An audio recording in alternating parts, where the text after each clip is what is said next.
If you're anything like me, you have no problem playing video games, watching TV, or scrolling through social media for hours without breaking concentration. But when it comes time to study, exercise, or just to give that amazing business idea you've had a shot, we tend to put it off or just use the excuse, I don't have time. Sometimes even just completing day-to-day tasks can be difficult as we have a hard time being motivated or just staying focused.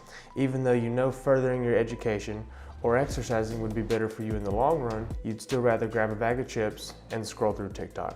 So why is that? Well, the answer seems pretty obvious, as one set of tasks is easy and the other is hard.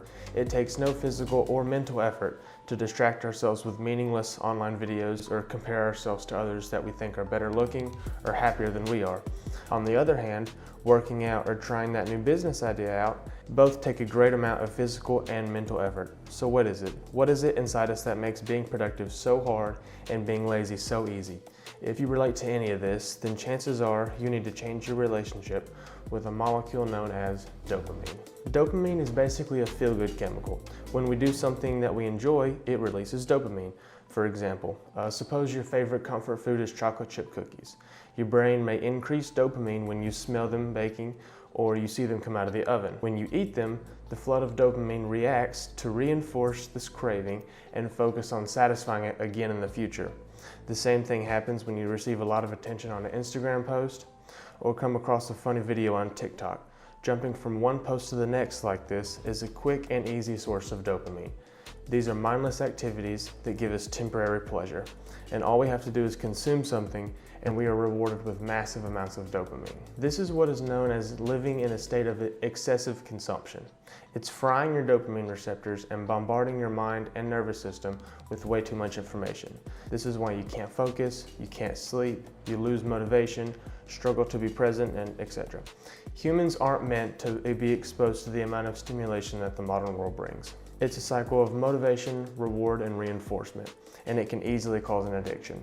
This is the reason that people become overweight, alcoholics, or drug addicts.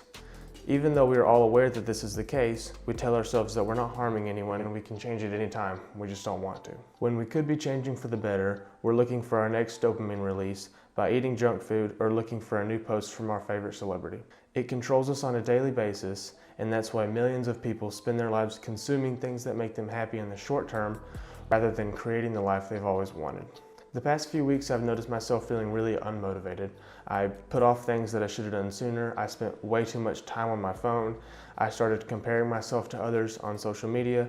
I could feel my productivity and mental health declining. I even noticed some physical side effects, as I was tired constantly and would get headaches from time to time.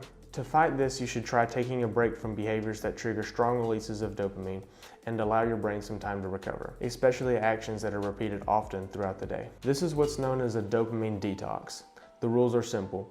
For 1 week, no social media or other online entertainment, no drugs or alcohol, no TV, no junk food, and no music. That last one's gonna hurt. Whether it's at the gym, at home working, or even just driving around, I constantly find myself listening to music. I would also recommend exercising every day. It doesn't have to be anything extreme, just get up and move around for an hour, half an hour, and you'll feel much better the next day. While this challenge won't be easy, you should start noticing a difference within the first few days. Your body rewards you with dopamine naturally when you do something that increases your chances of survival. That's why you feel so good after eating a big hearty steak. With that in mind, here are 5 ways to increase your dopamine levels naturally. First one is eat more protein. Many proteins contain amino acids that are turned into dopamine. Number 2 is exercise often. Exercise can improve your mood and boost dopamine levels when performed regularly. One 3-month study found that performing 1 hour of yoga 6 days a week increased dopamine levels. Number 3 is get enough sleep. Lack of sleep can reduce dopamine sensitivity in the brain, resulting in excessive feelings of sleepiness. Getting a good night's rest may help regulate your body's natural dopamine rhythms. Number 4 is meditate. Take some time to yourself. Practice clearing your mind, focusing inward, and letting your thoughts float without any judgment or attachment. Number 5 is get some sunlight. While sun exposure may boost dopamine levels, it's important to be careful because too much sun can be harmful to your skin.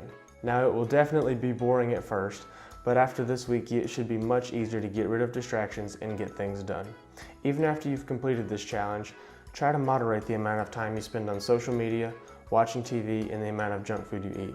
This is crucial because it's very easy to fall back into the revolving door lifestyle that you just escaped from. Even the Stoics advise exercising the virtue of moderation. Moderation means not overdoing things nor underdoing them. Set limits for yourself and stick to them. Here's a quote from the philosopher Epictetus. "How long are you going to wait before you demand the best for yourself, and in no instance bypass the discriminations of reason?